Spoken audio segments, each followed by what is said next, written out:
Hey guys, we're back on the roof. We're finishing up at least the exterior part of my chimney install. I've re-shingled the section of the roof that you saw me repair in the other video, and now I just want to talk to you about the ceiling support box is the word that I'm looking for. Ceiling support box, the flashing that goes over it, and then the Class A chimney pipe. So let me flip camera around and then we're going to talk about it. So here you can see the section of the roof. Remember the roof trusses that I had to repair. Then the little square opening that I framed in to make the ceiling support box down there. That's the square ceiling support box, 12 by 12 inches, 24 inches tall. Then I bent it over the roof decking and nailed it down.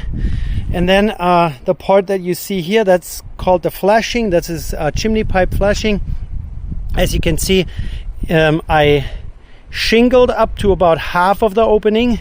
Then I plopped the flashing on top, nailed it down, and then the second half I shingled over. So if you will install something like this in an existing roof and you have access from the bottom, so you can install the ceiling support box and do all that kind of stuff, and you want to slide this flashing under your shingles, you would literally have to loosen 1, 2, 3 rows of shingles all the way around here. Make sure there are no nails anymore.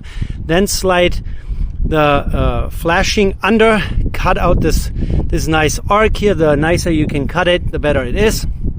And then you have to separate the shingles from each other and then drive new nails through the shingles, through the flashing into your roof decking. And then afterwards you take this is called Wet Patch, I guess, by Henry. There are other products out there. You can use some polymer adhesive, construction adhesive, to glue your shingles back down together, because they stick to each other initially when they get installed, but then once you separate that sealing doesn't happen anymore, so you have to seal them back down. But this was here kind of like a new install. So half of the flashing is exposed, the other half is covered up by the shingles.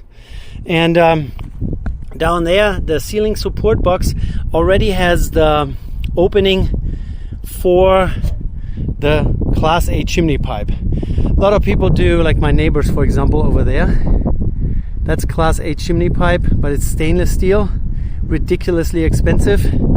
I'm using Class A chimney pipe that has a galvanized outer skin. Inside is stainless, outside is galvanized. It's almost half the price. That's why I took this. We live in a really dry area. We don't have coastal influences. It's really dry, barely rains here. So this stuff is it's gonna last just as long as stainless. It just cost me half as much. So the chimney pipe goes in there. It's a self-locking mechanism. So this is the bottom of the pipe. This goes into this ring down there and then locks in place. Just twist lock. And then I will have to put another piece on there. We're going to do this all together. I'm going to put you on a tripod here in a second. All right, let's do it. A little noisy, a little windy up here, but I hope you can hear me good. So Class A chimney pipe. Mine here has an ID of 6 inches. The OD is, I want to say 8, not sure. They always have stickers on them somewhere. There's a sticker on here that shows you the exhaust. What? Exhaust flow. So where here the sticker is, this is up. So this is the bottom. So me sticking the pipe in here, you can see it's a double wall pipe. This is stainless and this is galvanized, and then there's this locking mechanism, and so it's made that all the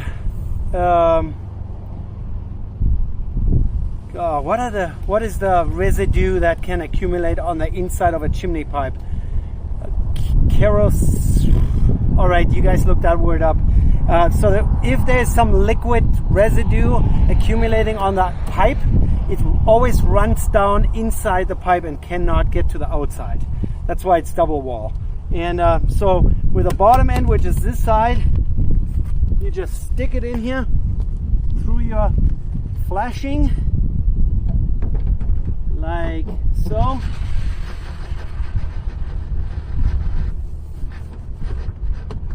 We already had this pipe in here when I installed the flashing, because you need to make sure that your chimney pipe is plumb. So I had a magnetic level here and a magnetic level here. You want to make sure that this is sitting plumb inside this opening before you nail down the flashing. So now you just twist this a little bit like that, and then it locks in, and then you can't twist it anymore. And that's literally all we need to do. And then the next thing would be to put on a storm collar. This is a storm collar. It's supposed to keep water from running down the pipe and going into your flashing, which this one here is actually a vented flashing. So the heat that might build up inside this flashing can vent out. And so then they take one of those storm collars, and this one is the wrong size. Okay, so this is way too large. Let's see what it says on here.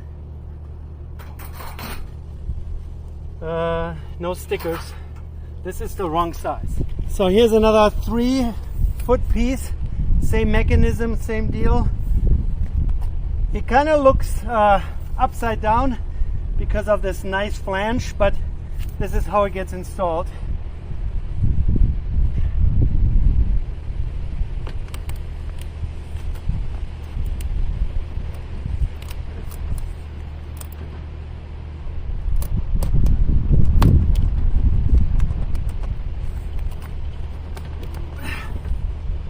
So, and then they have a lock ring that goes around here that holds those two pieces together. Now we're about at 6 feet.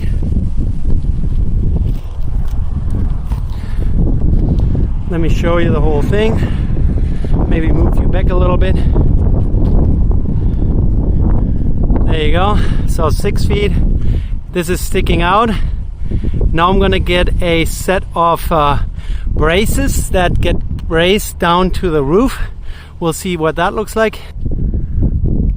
So here goes.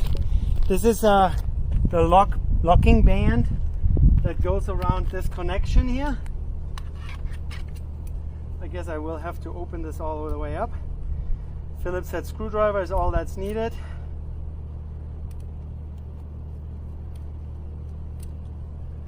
Just to open it up far enough so you can slide it over the pipe.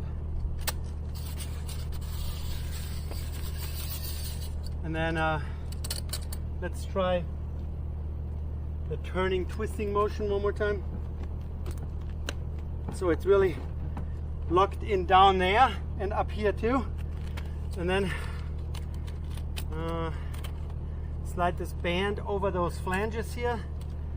Oh, and then the screw is too short. Oh, that's interesting. I wonder.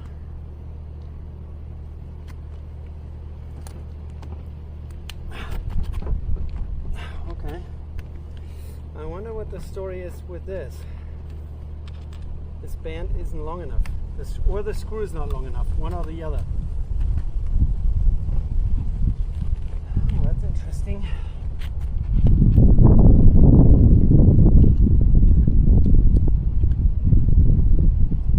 That's not long enough.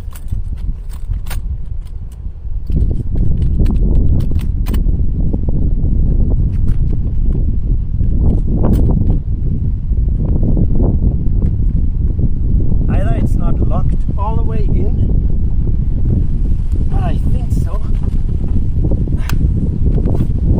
Yeah. Longer screw maybe. And then the next thing is the braces.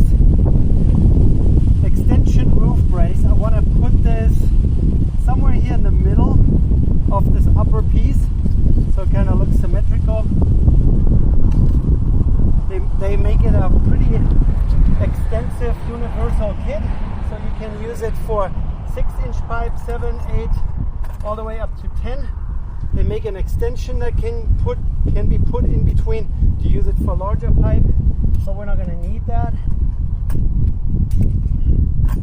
I brought all the bits and pieces.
I thought I'd give you guys a little bit more close up here. So here's this strap with a carriage bolt from the inside with a flat washer, lock washer and a nut. And then this here,